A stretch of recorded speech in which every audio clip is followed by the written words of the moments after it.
We talked about the dropout rate early on, and that's 8, 9, and 10%. And that felt like, oh, well, that's not so bad. I mean, 90% or better is kind of like an A or an A minus, right? So, but our experience told us that the problem was bigger. So we worked with our researchers, and what we realized is you got to look at some numbers, all right? In our school district of 60,000, it's 17, 18, 1900 leaving every year, which is the size of a large high school, right? And people could get their head around that. And then if we looked at who was graduating, it was really only 1 in 3, because this adds up every year, right? So it's not just that, 9 out of 10 graduate. No, it was 2 and 3 graduate, 1 out of every 3 weren't graduating. And back then, no one was looking to see if they came back or stayed in for a 5th year. So they were pretty much lost. And this is all adding up in the community, so there's 8,000 young people living in Boston who have dropped out of school. So that really gave us some impetus to act. And then shortly thereafter, our labor market researcher came up with our number, and we were one of the first cities to do this, is put a cost on the dropout. And this was just the dropout at the time, not the whole opportunity youth population. And in Massachusetts, it's expensive to live, I'm here to tell you. And so it's almost $500,000 over a lifetime cost for all the reasons that Dr. Covey and Mayor Stanton detailed. So young people also were talking to us and telling us one of the main reasons, like, they're not thinking about economic indicators when they make these decisions. Sometimes we think that if we put all this information in front of them, that's going to motivate them. But they're thinking, I just don't feel connected. Nobody cares about me in this school. I don't have an adult I can talk to. Even my peers, not so much. So really, that was the big theme coming through both the youth and adult focus groups, is the need for more connections and really caring connections.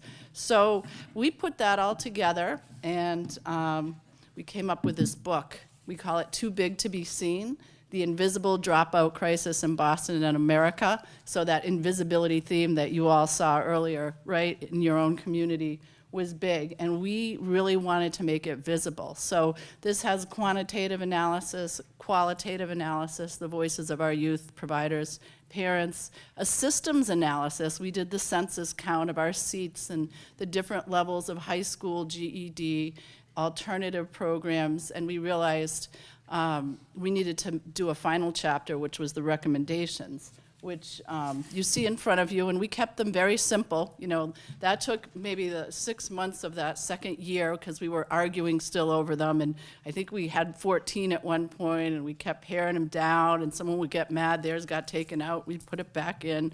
But, we finally came to this, and the last 8 years have been about trying to make these things happen. So the first one, and I apologize, I need my glasses in order to see, and then I can't see you, is look at the data. How are we counting dropouts? How are we making visible the problem, their needs, and then what happens when we try to address some of those needs? What does the data tell us about that and the impact of our interventions? Develop early intervention strategies and outreach to dropouts. So we got the whole pipeline in there, all those pipeline people. Increase the number and variety of alternatives, what you're calling the multiple pathways here, because one size doesn't fit all. Improve school climate, increase coordination, and develop revenue strategies. A lot of the things that Shakima said. And so our next step was to amplify this. So we found a state partner a lot like WestEd. Be thinking about your partners. WestEd's a great asset. And we've given about 10 forums over the last 10 years with the Rennie Center, and focusing, they do research, so sometimes they'd have a brief about alternative ed or about CBOs and what they can do for this problem, and what can superintendents do. And we would gather a room like this for those forums and get the state involved, because in Boston, unlike Philly, all the agencies are run by the state. So it's not a city running the human service agency. So if you want to really impact policy, you have to get the state involved. So, we got the state involved. And so part of that amplification was trying to create an environment where people felt enfranchised to go and do something, right? A lot of people are like, well, we need to change this policy, we need to change how AYP is done so that people are not incented to push young people out, all this. But we really wanted to make people realize that it's what we do every day as practitioners, right? What can you do in your practice, school, teacher, CBO to change things? So we, as the convener, we're an unusual convener in that we do provide some services, and somehow we get away with it. We decided that we do brokering and connecting so that we could hire a couple guys to do outreach to dropouts. So we had a little grant money left over, and we used it to hire Marvin Moore and Emmanuel Allen, who were former dropouts that had come back, finished college, and they were so excited to see a job like this because they could take their whole experience and use it to help other people. And so they came on, and somehow we got the school district to give us lists of dropouts. And that first year, you know, was the low trust year because they wouldn't let us take the list with us. So Marvin and Manny are in this really un-air conditioned hot basement of a school building where guidance was. And they're like, they got this big computer printout, you know, the kind with the green and white stripes and the, you know, so they're making all, and the receptionist didn't like them there, so she wouldn't give them messages when the students would actually call back, you know. That was the thing. People told us not to do this because, number one, it would never work. They'll never come back. They won't be interested. And number two, if they do come back, you won't have anything for them. And I love my boss because he's fearless, and he'd be like, they're going to come back, and you know what? There's no harm that's going to come out of talking to these two guys. Even if we don't have the best placement for them, it's better than the alternative of leaving them out on the street. And that, actually, those naysayers made us do a stronger project because we realized we had to document everything. And you're going to hear the detail of that when Gail Forbes Harris, who's our re-engagement director, is going to talk about that in the breakout. But we realized that this had to be a learning project so that if young people weren't being served or certain groups, we had to show that so that people could figure out a way to do things differently and fill those gaps. But that generated a lot of interest and excitement. And then the school department got involved. You know, sometimes it's rivalry. It's like, they're not going to get ahead of us. We're going to do a big research project. So they paid Parthenon, which is a very well-respected private sector research group, to do this really intensive study of a bunch of classes since like 8th and 9th grade and follow their whole trajectory just to figure out what types of students are most likely to drop out. And, you know, I love it. Sometimes you got to pay $2 million to figure out what you know already. But in order to validate it, right, talking about what I think Amanda was talking about validating, you got to have it validated. So young people who are overage and undercredited, old and far they call it, 0 credits and you're 18. Young and far, 16 and 0 credits. Big revelation though, old and close. 18-year-olds who are just a few credits shy of graduating were dropping out in large numbers. They were leaving senior year and not coming back. And so that kind of set the ground for a new superintendent to walk in who saw all this energy and interest. She saw this legit report, and it was getting a lot of press because people, I think they embargoed it, and I think that made people want to read it all the more. So they believed it all the more because it was hard to find the report.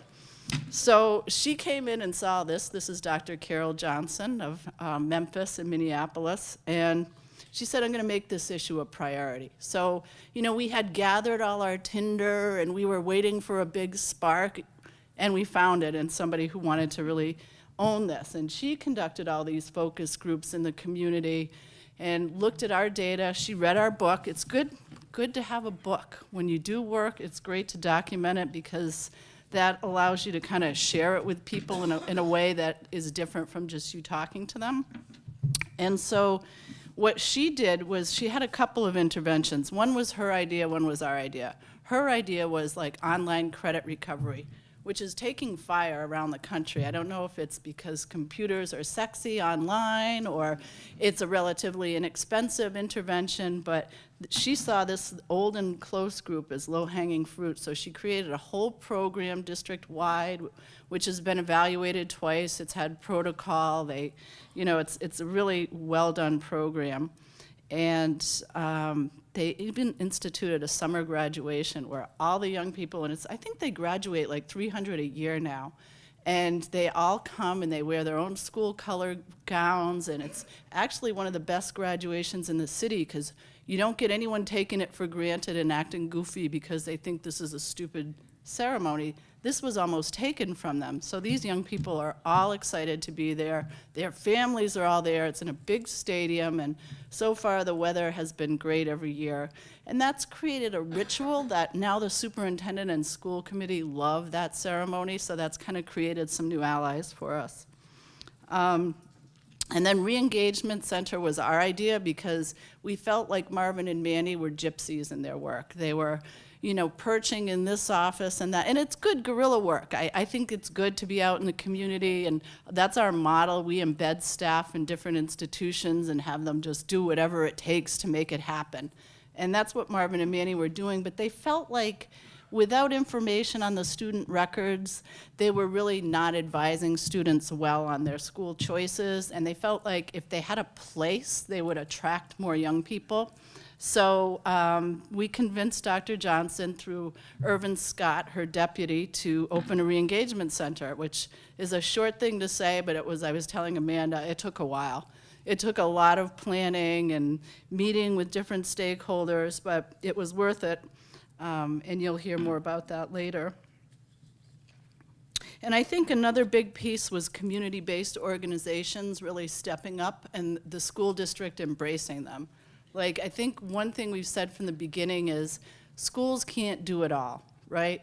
Everybody's not an expert, right? Like Shakima, job, right? Some people are good at education and learning strategies, other people at youth development, and community agencies felt they had that cultural competence. And they felt ignored, a little angry with the district. You know, we've had to kind of really kind of get in the middle and soften up that conflict as part of our intermediary work. But I think as part of this project, the CBO stepped up in a way, so now the evidence of it is like all the RFPs that come out for new programs from the school district and even the state and sometimes the federal government, because this is a national movement, have, you know, language that enables CBOs to provide wraparound support. Example was that's how the online credit recovery program worked in Boston in the early years, is that CBOs were paid to have the case managers to track young people down when they didn't show up or when they were having personal problems. So, you know, that's kind of a piece about what we did, you know, what led up to it, what we did, and then here's the impact, which is our dropout by numbers in years, starting in 05, 06 at 1936 number-wise and going down to 828. So, you know, like Shakima says, not enough. It's now a small high school, though. And I think the cool thing is it's been consistent. And I can tell you, this comes out every year in January, and we're kind of on tenterhooks thinking, oh, is this the year it's really going to go up? Is all our work, you know, just a facade? And we had a couple moments in 11 and 12 where it did go up, going back down. Don't know about this year. You know, you can argue both ways. Like if it goes up, that's a little bit of a crisis that people have to pay attention to. People can start to get complacent when it starts to look like this. But we're hopeful. We have plenty more to do. We think that to get to that next 800, we have to get to some of the recommendations that we didn't get to. We've been all about, I'm going to skip, I'll come back to that. Next steps. You know, we still got work to do, so let's keep focusing on that. We've been all about graduating from people from high school, but remember I told you college is so important. We just did a recent study because college completion is in the air in Boston. I don't know, is it like that out here too? We have all these programs to help BPS graduates finish college, which are great, but we haven't gotten to our recovery graduates. So like Amanda, Boston got an Opportunity Youth Grant, which is a bigger slice. It's not just dropouts, but it's also young people who have a diploma and are doing nothing, ages 16 to 24. And what we realized is in Boston now, probably because of our work, we have like 12,000 and like 8,000 or 9,000 of them have diplomas. So now we have a lot of disconnected young people with diplomas. And we could kind of go like, oh, you're never done, you know. Your intervention was silly because you've just created a bunch of people that have diplomas and aren't connected. But no, that's going to be our next step for the Opportunity Youth. That's our priority population. Like Amanda said, you know, little piece of the elephant. So we did the dropout for 10 years. We did regular college completion for 5 years. Now we'll bring them together and look at recovery graduates, GED graduates, and getting them into and through post-secondary. So that's one of the big next pieces. Another big next piece is to really look at the alternatives and multiple pathways. We got some small wins. We got the district to change their finance model, but it didn't really result in a huge expansion of seats. We have some new innovative programming. We have some hybrids like the credit recovery that's not exactly an alternative, but it creates more options for young people. But we feel like that really needs to get amped up to get at that last 800, because like in a lot of initiatives, those last 800 are probably the neediest and most in need of those differentiated pathways. And then in the OY space, we're making another re-engagement center. We're calling it a connection center, but this one's going to be specialized for disconnected graduates. So we'll have the re-engagement center for disconnected dropouts, and then the connection center for disconnected graduates. And keys to success, some of the things that worked for us, was a critical mass, and it was a coalition of the willing, and I think you already have that here, and more. Champions at key points, sometimes we dragged them, and sometimes they came running to us. Mayor Menino we dragged, but he took it on, because he's such a social justice guy. And Carol Johnson came running toward us, because she saw something that she could really put her stamp on, and that she really cared about. And then our State Department of Elementary and Secondary Education, I could tell a whole parallel story about them. They have within our state agency a woman named Jenny Curtin, who's like a community organizer inside of a bureaucracy.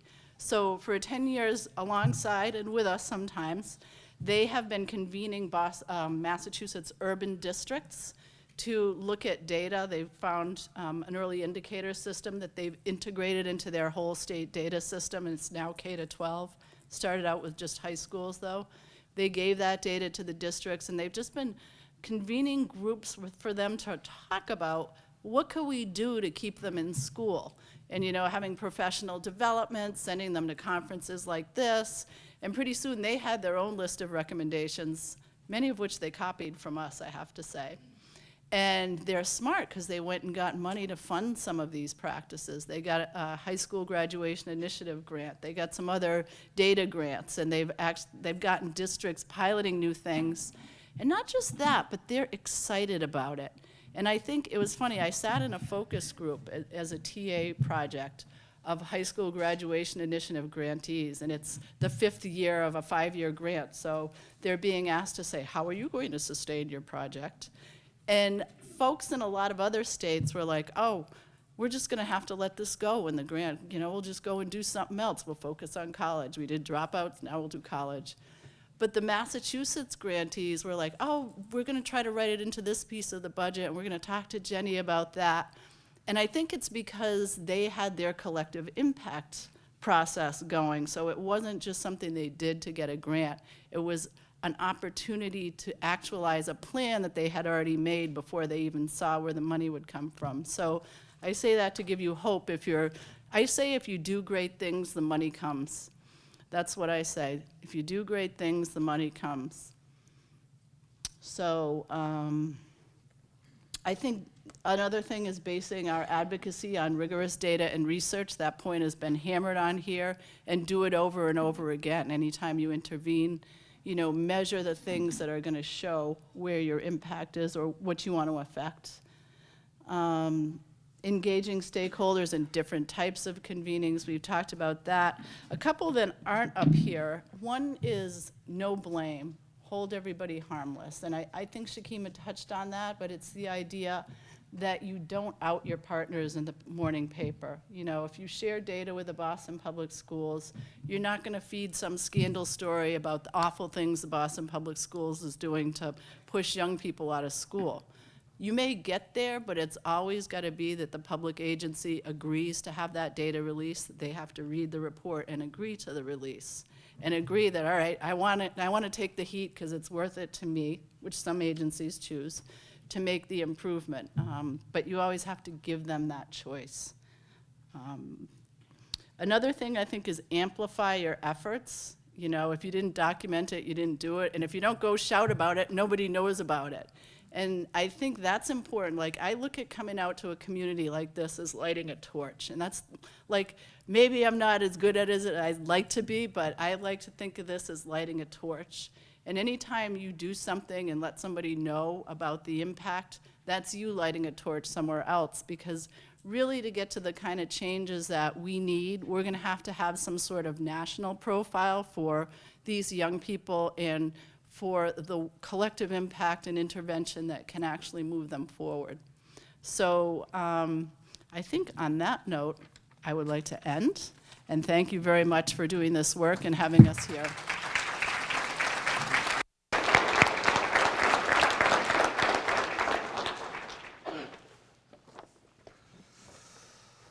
All right, next up, we've been talking about youths. It's time to hear from the youth. We're going to have a youth panel. Our panel is going to be interviewed today by Shelley Carr, who's McKeesa's youth volunteer coordinator. And we have 4 youths who have volunteered to be a part of this today. They are Daniel Keir, Olivia Baldacini, Richard Tejas Martinez, and Isaiah Whiteside. So if I can have the 4 of you come up and along with Shelley Carr. Where's Shelley? Shelley? I don't seem to have anybody out here today. Laura, where is everybody?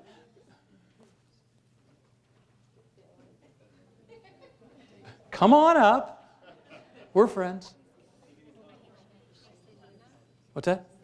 Oh, I'm ahead of the game. It's amazing. If you just read the script, it works so much better that way. See what happens is I tear the pages apart. Laura has that look like, is he really doing this? All right, so our next presentation is Selema Barajas Ledesma, who's responsible for the administrative oversight and the collaboration with the City of Los Angeles Economic Workforce Development Department and the Los Angeles Unified School District in an effort to have a coordinated dropout recovery system. She's looking at me like, thank you. I appreciate the fact you're actually introducing me this time.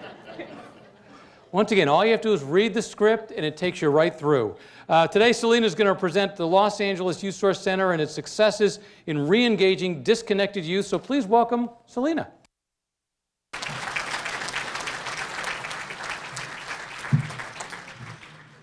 Good morning, everyone. I really just, first of all, want to thank the team that developed this and really has been spearheading this effort here in Phoenix. And I really, just like Kathy, am humbled to be invited to share what we're doing in LA. We are in our infancy in our youth source system. Our efforts have been, for a while, we replicated efforts from Boston and Philadelphia because they are the leaders of these efforts, and we really love to see them. We convene a couple times a year, and we welcome Phoenix to those efforts because this is a national effort. So you're a part of the family now, and we're excited to see you at our next convening when we get together.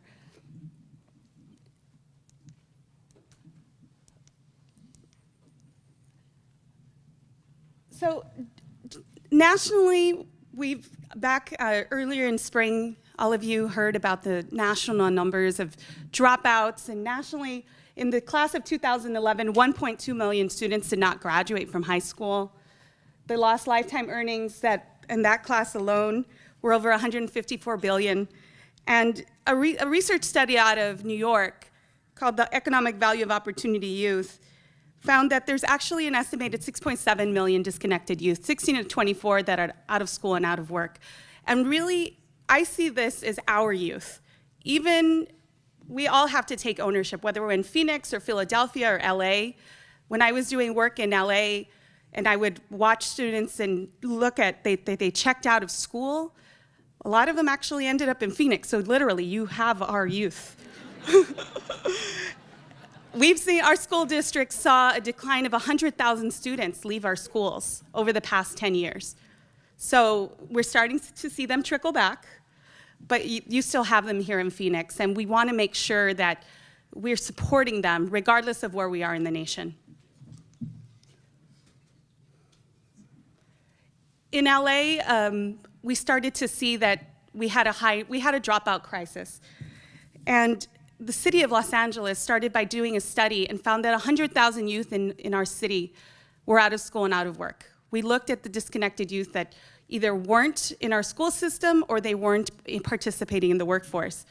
In our school district alone, in the class of 2013, 6,950 students did not graduate on time. They started 9th grade, but 4 years later, they did not stand on graduate next to their classmates. But one of the other things that we look at is what's our high-risk population? How many kids do we have that don't have a fixed place to sleep? How many students live with their aunt? How many students live in shelters? Because those have a really high risk of also leaving our school system. We found that almost 14,000 students in our school system were homeless. And also, we have about 8,200 students that are foster youth. That, just like our presenters mentioned earlier, those have a really high transiency rate and the lowest graduation rates.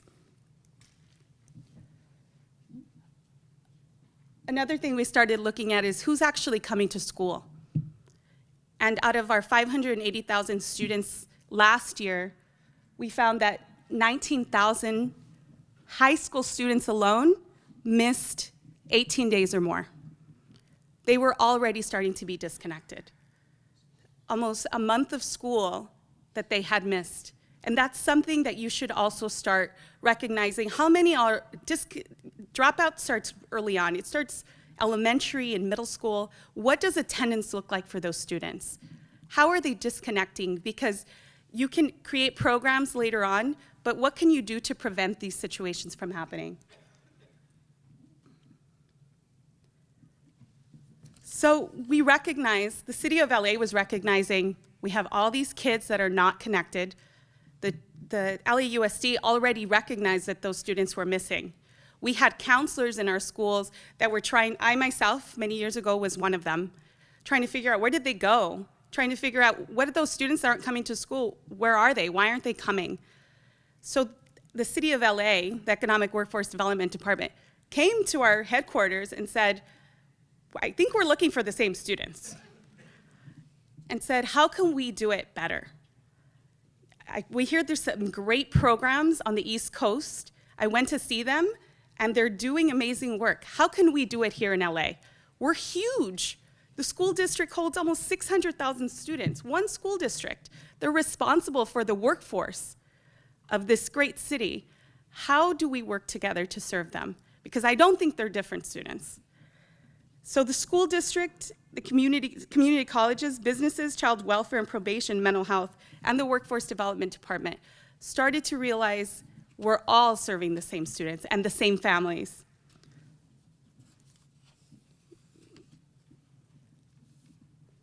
So one of the things we started to do is there's this thing called the LA Compact, made up of organizations, businesses, LA Unified, different school districts, the different departments in LA, and we started to prioritize out-of-school youth, just like all of you.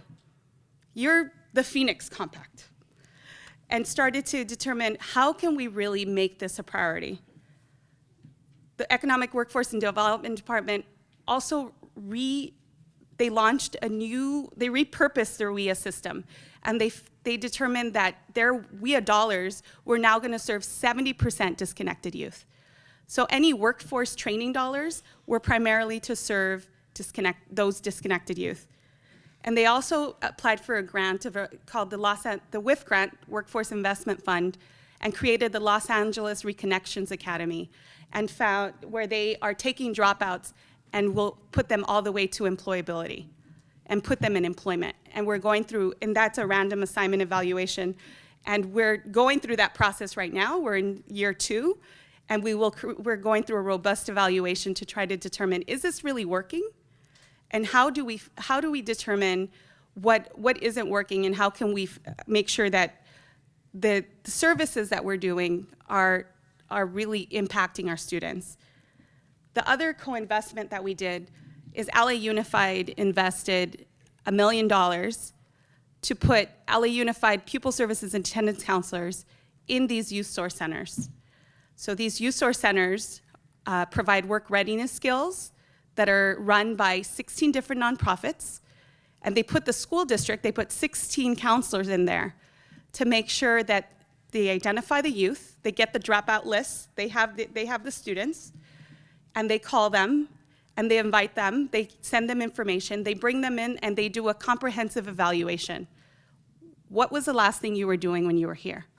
When you were in the school system, what did that look like? We have a data system, we have access to their records, we have their transcripts, and the counselors are at the centers and able to do that. So they could just walk next door after they sign a release of information, of course, not violating FERPA laws, and connect them to services.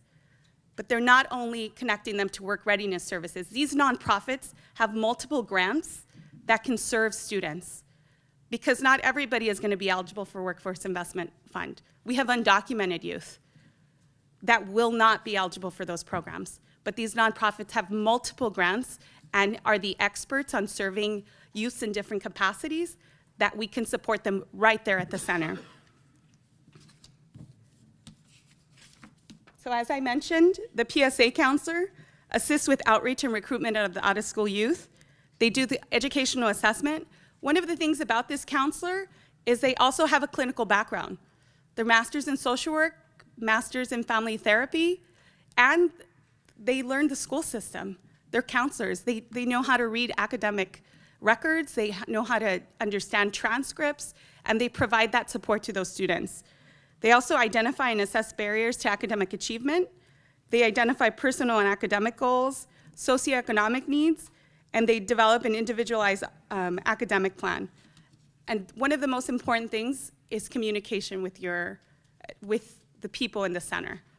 It is so important, because if you're still working in silos, but now you're just doing it on a smaller scale, you're really not supporting the youth.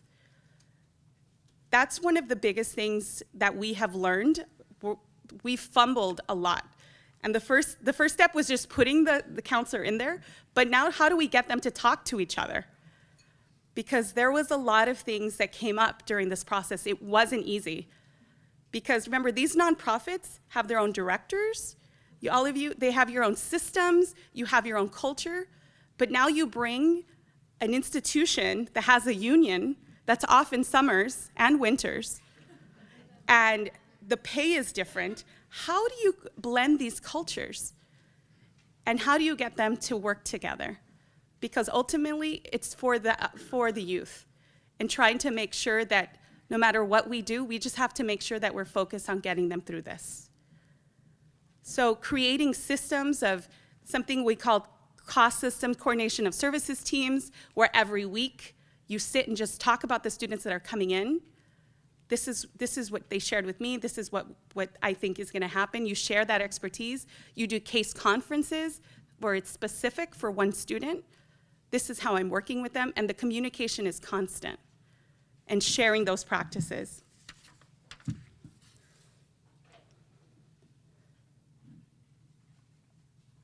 So because we're working with workforce investment dollars also, the WIB is focused on implementing a job-driven system. They're connecting them with programs that employers are wanting. It's what employers wanted. And so straight from the Department of Labor, the Training and Employment Guidance Letter that's dated July 30th, something that they wanted to make sure that our work readiness programs were creating, which is work up front with employers to determine local or regional hiring needs and design training programs that are responsive to those needs. Offer work-based learning and opportunities with employers, including on-the-job trainings and internships. Break down barriers to accessing job-driven trainings and hiring for Americans who are willing to work, access to supportive services, and create regional collaborations among American job centers, educational institutions, labor, and nonprofits. Well, disconnected youth are Americans, and we here are creating those systems, just the way the Department of Labor is telling all our work readiness partners to do. When I talk to my educational partners and I talk to them about work readiness and WIA and all these acronyms, they're like, why do I care? I need to focus on ELs and special ed and all these things. They have their own needs. And I said, because those students are going to end up there. They are going to go into this workforce, and we need to make sure that we understand what they're going into so we could support them in that transition. We need to make sure that they understand us. So we also create bridges for post-secondary education, and we give them contextualized basic skills, of course, work readiness skills, customer service, how to build resumes, things that are going to work for them.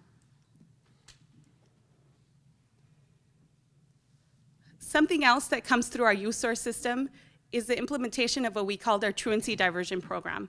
So we create re-engagement centers, but they're called youth source centers because it's a source for our youth, including some prevention efforts. We have, through our LA School Police, we have a school police department through our school district, and students that are found out in the community violating daytime curfew law, there's an ordinance in our city that you cannot cite students that are found being truant. So now they are being referred to these centers to identify what is the reason that you're out in the street and not in school. What is happening? And really meeting with these counselors and reviewing their records and trying to connect them back to the school. Some of them are still enrolled, which is great, but some of them have been disconnected for quite a while. And we do the youth source assessment also. We engage parents in this effort, and it's off campus, because some of these students and these families have been disconnected from our schools and don't have a lot of trust that the support is going to be there. So we do it off campus and we re-engage them. And we tell them, we're also the school district, but we're all partners in this, including parents and students. We educate parents we have compulsory education law, and we connect them with the services at the Youth Source Center. Another thing that we do every year is something called Student Recovery Day. Once a year, we knock on doors. Even though we're doing this every day, we bring attention to this effort every year. We get the list of all the students, we get all our partners together, and we make a quick training in the morning, and with the school district holding on to the records, we go and knock on doors and say, where have you been? We want you back. Our mayor goes on home visits, our superintendent goes on home visits, everyone goes on home visits. We call the press, we invite them, because we really want to pay attention to, it's not just about the students that are in the school, but also the ones that are down the street at home.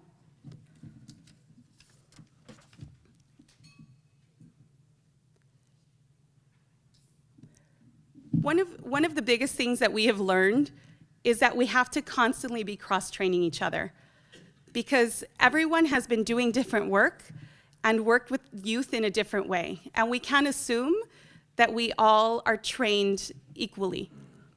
So we have to identify what are the things that we need to learn about each other. Education are experts in one thing, workforce are experts in another thing, mental health are experts in a different capacity, but how can we support each other and train each other on the language? So we have to first assess the needs of our population. One of the issues that we had in the beginning that we started to recognize is some of our workforce nonprofit partners had been working with a lot of students that had protective factors. There's a reason when it used to primarily serve in-school youth that they got there. They had parents that were connected, that were informed, they had students, these students were motivated. What is going on that got them there? They knew how to be successful with those students. But once we got students with barriers that were pregnant, that had a high transiency rate, they tried to work the same way and it wasn't working. It created frustration. And that was the reality, where the school district and the student and the counselors had worked with students that were going back and forth. So we trained them on the type of student and how to support them, and really to be flexible. In social work, there's something that we say, just start where the client is, and really that doesn't mean, well, when they get there, I'll help them. Sometimes you need to go to them, and you have to be flexible that they're gonna come back and forth. Because at some point in their life, at different points in their life, there's other things that are going to be more important, and you have to be available when they come back. And sometimes you have to go back and look for them. You reassess the training needs of your staff. You learn each other's strengths. There are champions within every partner and organization. Identify who has those resources that can be shared. You identify experts within your collaborative. We can all learn from each other, and you don't have to reinvent the wheel. I don't have to learn mental health and go back to school. I'm just gonna bring my mental health partner and teach me about how to do first aid, psychological first aid. I'm going to bring, just recently, my partners asked, I want to get a better understanding of special ed and all the acronyms. So all I have to do is just call, as a school district, I call the special ed department. Can you come and do a presentation on what it means to have an IEP? What it means to help parents advocate for themselves? You also engage outside experts, even experts that are outside of your collaborative. Bring them in to train your staff and support them, and share best practices.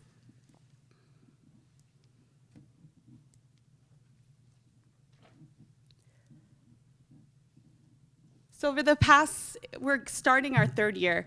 We've had students come in, and some of them just come and get a point of information, some information. We've had about 26,000 students that have come in to these centers. We have about, well, by now we have had 11,000 students that have sat down with it, a PSA counselor, received a comprehensive educational assessment. And some of them, just like Kathy had shared, aren't only 5 credits. They've actually sometimes are only 10 credits away from graduation. And then we have to determine what happened that you were in your senior year and you left. And is that still happening? Because we need to provide the support to get you there. We had about almost 6,000 students that enrolled in our youth source system and our work readiness skills.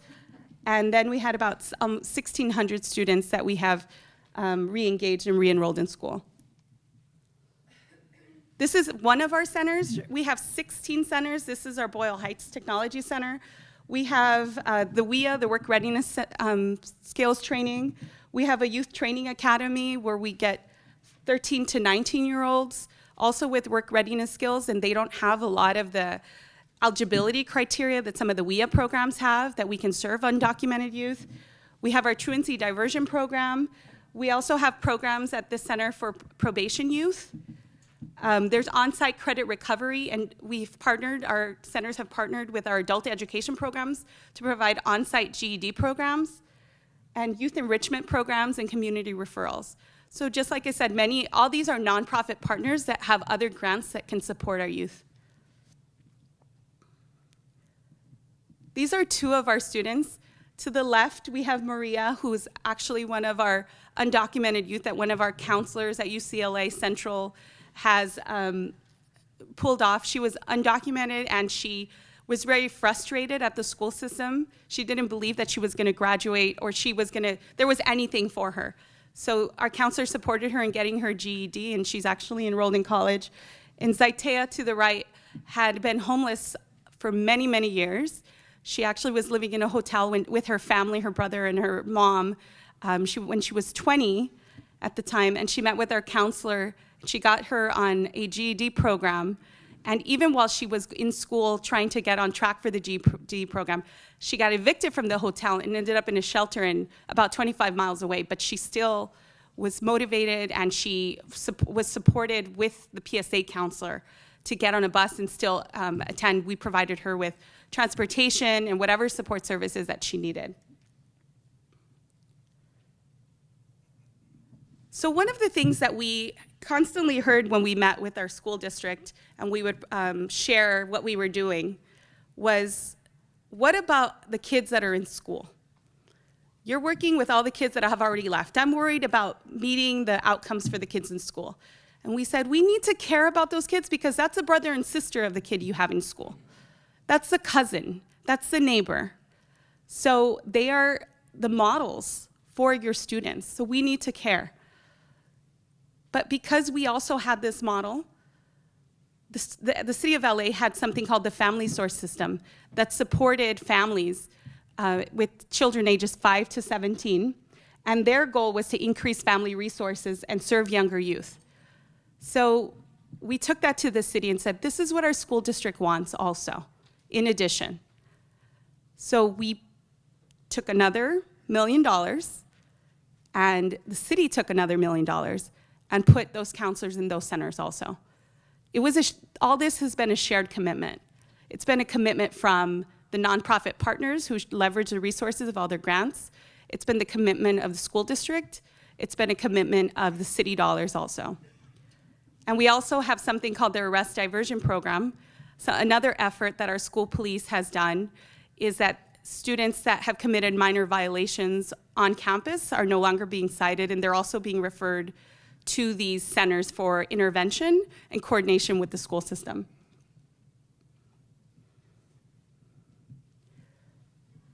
Over the past year, California has experienced a relaunching of our funding model where it's focusing, called LCFF, and our school district has refocused, putting emphasis on low income and foster youth.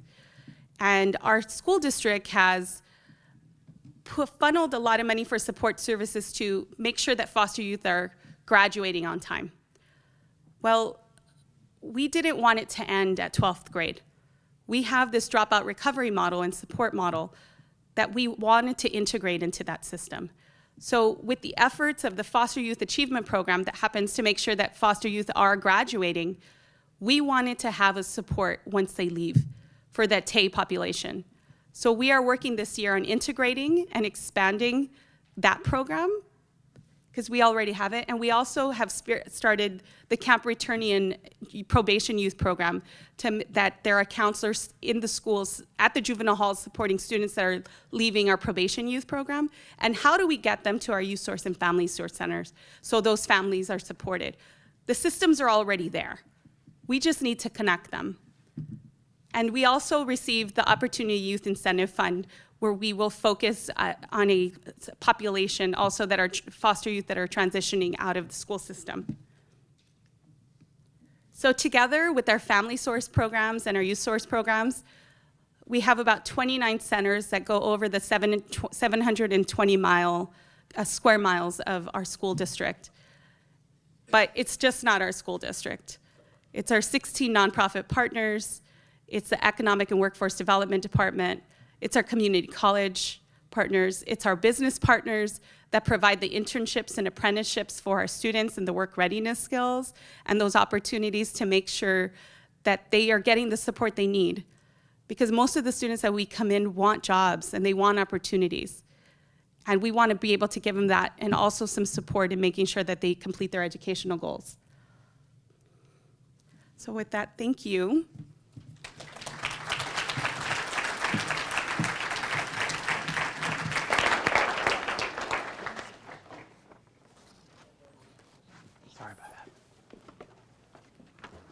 I really wasn't trying to skip Celine. I just wanted to get us to lunch sooner. That's it. All right, now it's time for the youth panel. We've got 4 youths that are going to represent some differing viewpoints. As I mentioned earlier, Shelley Carr, who's McKeesa's youth volunteer coordinator, is going to be here to interview the 4 youths. So please join me in welcoming our 4 youths. We have Daniel Keir, Olivia Baldacini, Richard Tejas Martinez, and Isaiah Whiteside. And I think they deserve a big round of applause for coming and volunteering to be a part of this.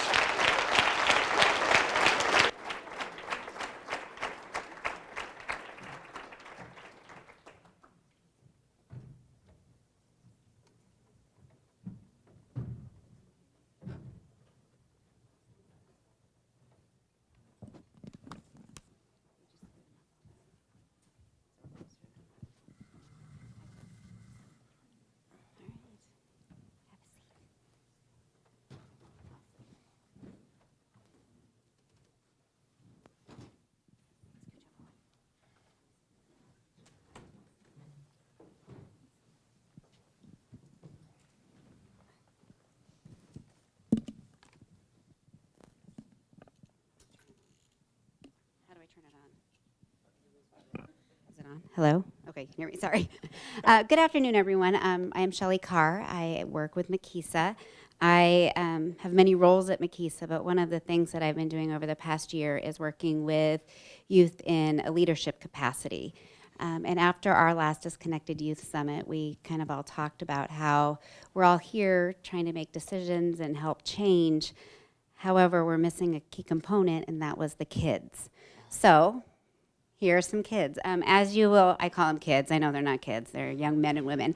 There's also some other ones that are in our audience today, and they will be available at lunch for you to sit with, talk with. There's some parents here as well. So please take that opportunity and to really talk with them and understand, you know, their journey and where they've come from.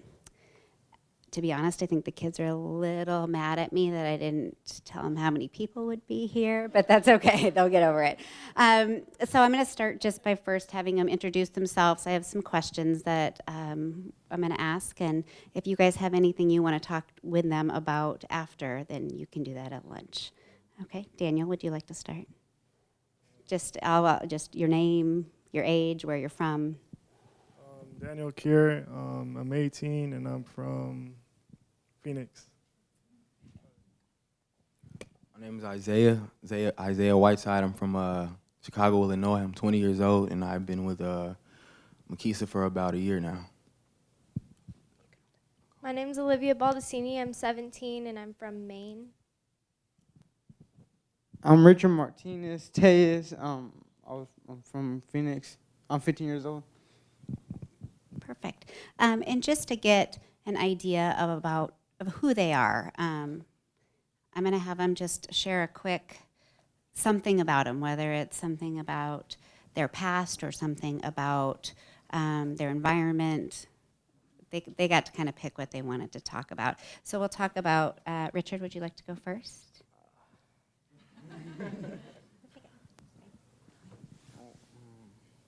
So Richard, tell us about some of your struggles. If you were to identify some struggles that you have, what are those? Some of my struggles are going to school and the streets and drugs, like addiction. Because every time I go in the street, there's be drugs. I find drugs in the streets. That's my struggle, just the street. And what about your family relationship? It's okay with my mom. Little. She screams at me for no reason, but I still accept her how she is. She raised me. And you also, and he's diabetic. Yeah, I'm diabetic too. Diagnosed like 2010. Basically like 2 years already now. I was like 12 years old, 13 years old. Now I'm 15, so. And he struggles with a family history of that, and everybody in the family kind of struggles, and that's one of the things he's identified as has been difficult for him. Hi, my struggles are definitely staying in school, getting along with my parents, drug use, and drug dealing, of course, and just basically like self-acceptance and acceptance from other people. And Olivia's going to share a little bit of a story, one of the first stories that she told me, which really will give you some insight into where she's been. And I was talking with some of the people at my office yesterday, and I've been out in the community with Olivia many times, and when I'm out in the community, almost always they assume she's my daughter. And, you know, so I like to think of, you know, we all have that, oh, not my child wouldn't do that, my child wouldn't have those experiences, but Olivia has an amazing experiences that she's going to learn from and grow from. So you want to share some of that with us? I wouldn't even know where to start, to be honest. I grew up, had a pretty basic family life. You know, my parents got divorced when I was 7 years old. I took it pretty hard and went searching for acceptance from other people because my mom became an alcoholic and my dad, he had gotten remarried like right after the divorce, and we just really didn't get along anymore. And so I went down the path of destruction, and at 12 years old, I got arrested my first time for shoplifting, and that kind of just got over with. I had been in and out of schools all the time, all the way from, you know, elementary school up. I've been in 7 high schools, and I'm a senior this year. I actually started doing marijuana when I was 14. I moved on to meth and heroin and PCP when I was 15 years old. I used to sell a lot of drugs, you know, I'd get around, do everything, and one night I decided that I was going to go on a drug deal, and I was selling about half a pound, and the sack that I was selling was off a couple points, and I knew that I could get in a lot of trouble for that, but I didn't figure that the guy that I was selling to was going to bring a scale. And so I went to this drug deal, and meanwhile I was texting my friend Deshaun, and he knew like what I was doing, and he was always a person, you know, trying to get me out of the hole, like trying to get me to turn my life around and just be a good person and get off of drugs, but I never really wanted to do that. So I told him that there, you know, wasn't as much drugs as the people thought, and he knew it was going to cause trouble as well. So I went to the drug deal, and I met with these guys, and it turned out they had a scale. Meanwhile, my friend, Deshaun, shows up at the meeting site, and he tries to get involved with everything, and the guys weighed the half pound, and it was off, and they pulled out their guns, and, you know, they just got really crazy, started talking all this stuff, and Deshaun runs up because he thought that they were going to shoot me, and he got shot in February right in front of me, and I was so high out of my mind that we just got in the car and we left him there, and I didn't even think anything more than I got in the car and I just wanted to go get more high, like that was the only thing. So I went and I did it, and afterwards when I was coming down, you know, I realized that what I had just done, I left him there cold, pulseless, and I was really, really close with his parents, and, you know, ever since his parents have been calling me, you know, telling me that he loves me and he cares about me, and that's the only reason he was there, and I blame myself so much for not being there for him, and at least even if he was already dead, not taking him to the hospital or, you know, doing what I should have done. I wasn't the right person. Like, I was out of my mind. That's like the best way that I can describe it, and you know, I pray every day that he can forgive me for it. And it still affects me a lot. I actually have PTSD really bad because of it, and I wake up screaming most nights. So I choose not to sleep. But that's pretty much my story. I'm trying to change my life around now so that I can do better and live a life for him. Thank you.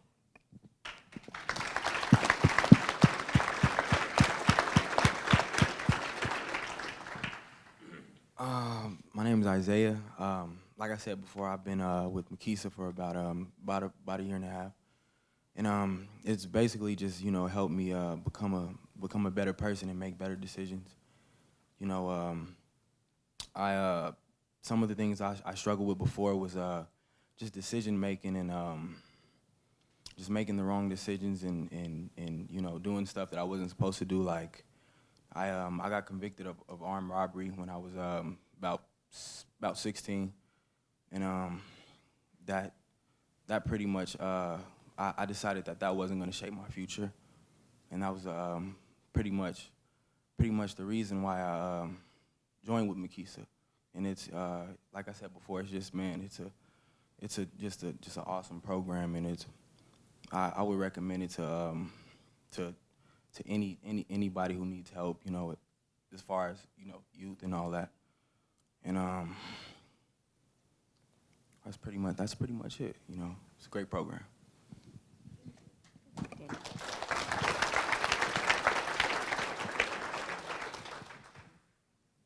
What was the question again? Just a little bit about you. It could be, you know, we talked earlier about the first time you were arrested and you got put handcuffs on, and that feeling and how you felt leaving Ceph. That may be a good. First time I got arrested? Or the first time. All right, I'll give you guys information on when I first got arrested. That was like my first time like ever getting in serious trouble. What was going through my mind was, you know, just I'm already in the system, so why not just keep doing what I'm doing? And then they bring me to Seth from the holding cell for a night. Then I went to group home after group home. Just I felt like I had no hope, you know. I was always mad all the time, and other kids would like say something, and I would snap real quick, and made bad decisions. And Where have you spent the last 19 months? spent the last 19 months in Kane State Academy, and it's a life-changing thing. I mean, I'm turning red right now. Huh? You're fine. You're fine. It's hot. It is warm up here. We'll talk about Canaan State in a minute. All right. So some of the questions that I have for them are things about what's worked for them in terms of education and that kind of thing, but also a little bit about the role models and the influence they have. So we'll go back to Richard. All right, Richard, how many brothers do you have? I got 4 brothers. And growing up, what kind of a role model were they for you? They were kind of like bad role models because every time I see them, they be doing drugs, coming up, like, I mean, jacking people, jacking houses. I even see them beat up people, do armed robberies, even do drugs in front of me at the house. So, And then you have your mom, and we went to court with Richard on Monday. Richard, who is at court with you on Monday?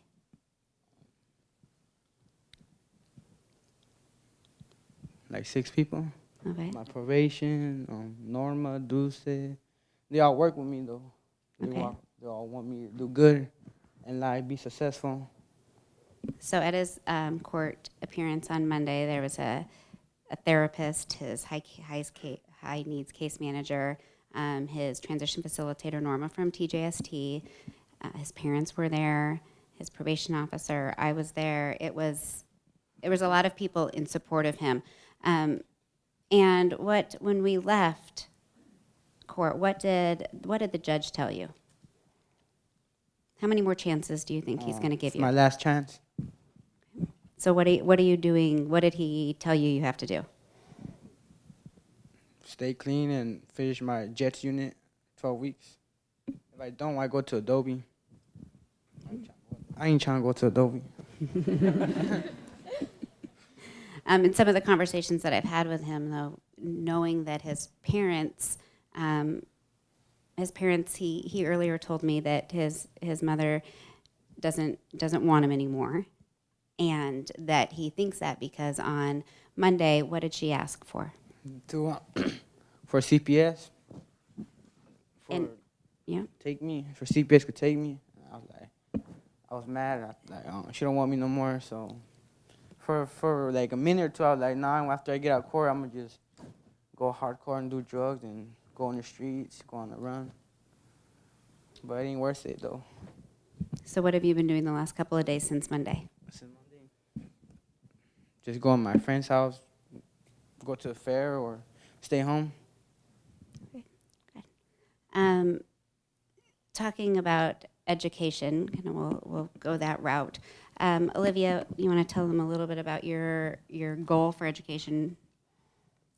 Well, my goal before was certainly not to go to school, but now I'm really focused on getting my diploma. You know, I'm going to graduate a year late because I spent so much time goofing off, but I'm really working towards it. I've gone to this amazing school called Desert Winds Learning Center, and I actually have a guy up here that works for them, and not really sure what his position is.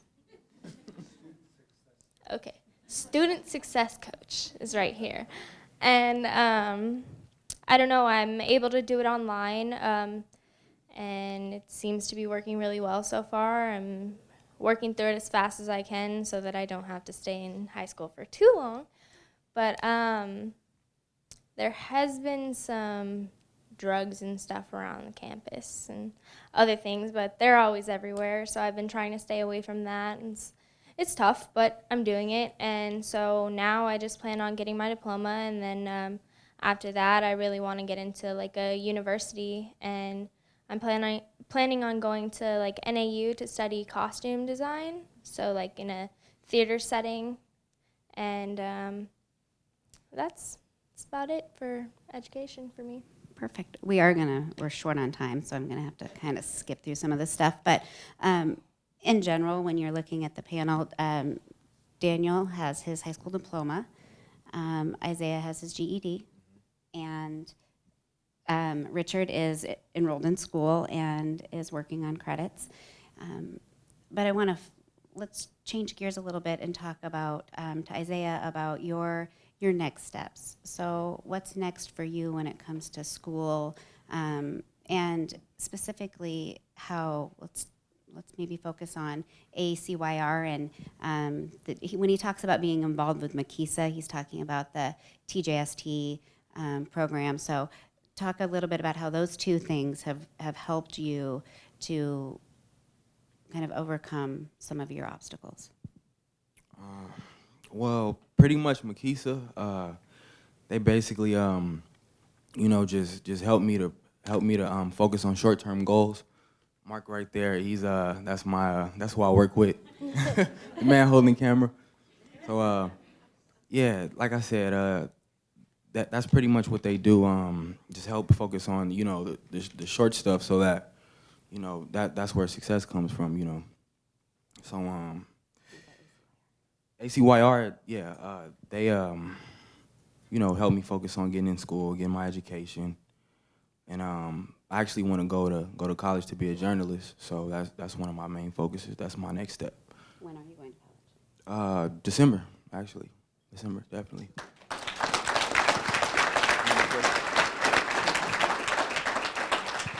He's enrolled at GCC. He was actually planning on attending this semester, but some technical difficulties with his financial aid happened. So, but he's going to work this semester on improving his placement scores. So when he goes into GCC, he can place a little bit higher. And big things are coming up for Daniel. Daniel, where are you going in November? I'm enlisted in the U.S. Army.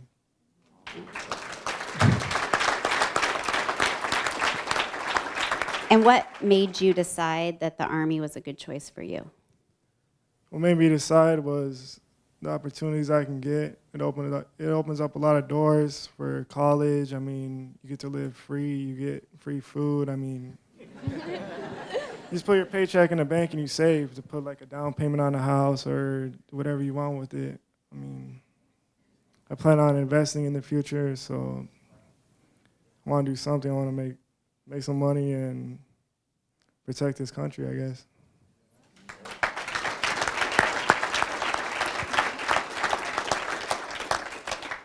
In my conversations with Mr. Keir, we've talked about how did you get here. What I would love to be able to talk about is his lack of support that he's had, but that he didn't let that stop him. But there's some people, I asked him the other day, well, when you leave for the Army, who are you going to talk to? Who are you still going to keep in contact with? So what's one person that's really helped you? And there's some staff at CSA that I'll keep in contact with, like my warehouse manager, which is like a work study I do during the day. I mean, he was like a big father figure in my life that I'm going to keep in contact with, because like he gave me some good advice through times when I was struggling there, so I'm definitely going to keep in contact with him. And when you talk about who has helped you, and he had this aha moment about, okay, I need to change my behaviors because I'm going down an awful path. What was it that finally clicked with you and made you change? I turned 18. I was coming up on 18, so I had to like make a decision: either go back to my aunt, which is not a good situation. I mean, I'm always gonna be in trouble, so I didn't go back there. And then it was either stay at CSA or find something else. So I took it upon myself to just go talk to a recruiter. I wanted to go to Marines, but I didn't like the recruiter. I mean, he was lazy. But my first pick was the Marines. I mean, they're tough guys. I want to do that. But I found a good recruiter with the Army, so I decided to go there. Perfect. And he, on campus at Canyon State, he's definitely a leader. You can tell the guys in the independent living really look up to him. But he's got this mindset that if I didn't make this decision for myself, and really ultimately I needed to be responsible for making better decisions, that nobody would.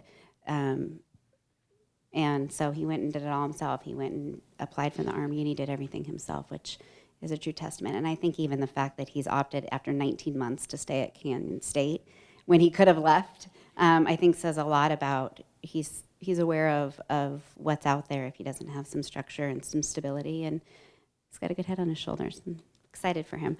I'm worried about my time. Yeah, I should be. Okay. I invite you guys at lunch to talk with them. I mean, I have prepped them for like 6 hours of questions. So please ask them everything about, I'll give you some hints of some good stuff to talk about. You know, some of the positive things. Isaiah was in LBJ for a year, and I encourage you to talk to him about the positive support that came out of that. You know, I've been there, and it's hard for me to see positive, but he was able to realize that this is kind of where he didn't want to be, and made some decisions to move forward. Olivia's been in Oasis, and she's also toured some other facilities, but specifically in her stay at Durango, she's had some really positive experiences there, and she would be great at talking about that, as well as who has really helped her to grow and to become an amazing young woman. With Richard, I would encourage you to talk to him about his experience at schools, and his struggle with addiction. And also, he's got it all right. He knows all of the right things to say. We talked earlier about if he could identify a program to help him stay clean, what would it look like? And he knows it. It's just finding that internal motivation with him.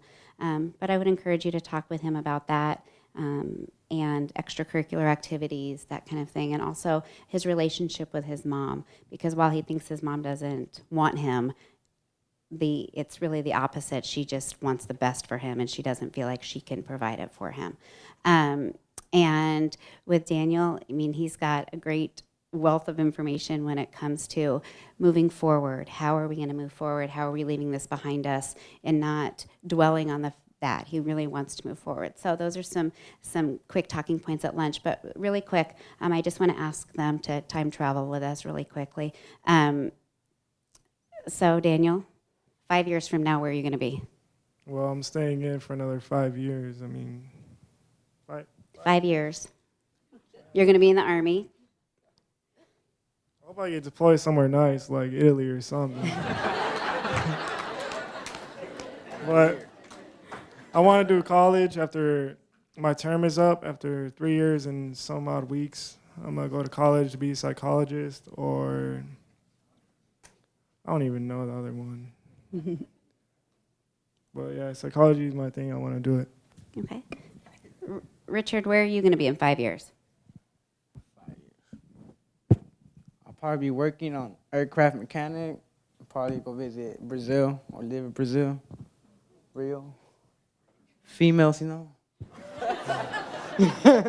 Nah, I'm playing.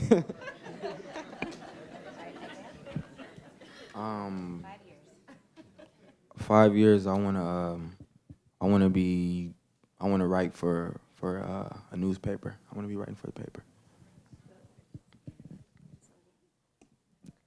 In 5 years, I want to be working as a costume designer in either a musical theater. Hopefully I'll make it to Broadway, but we'll have to see about that. And I want to be starting my own family and getting settled down with life. Yeah, 5 years.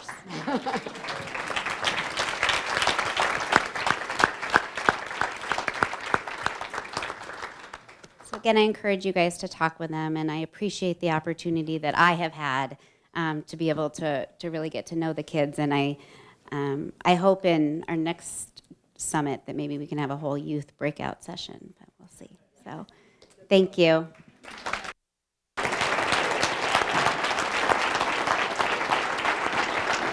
Good job. Good job. Very well done.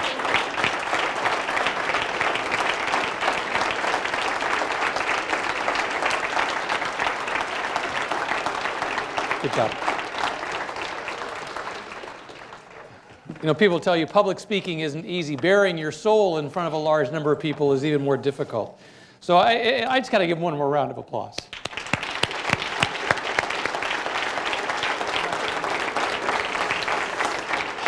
Now, I know I seem like I've been obsessed with lunch all day. Maybe that's who I am. 5 years from now, I will be eating lunch.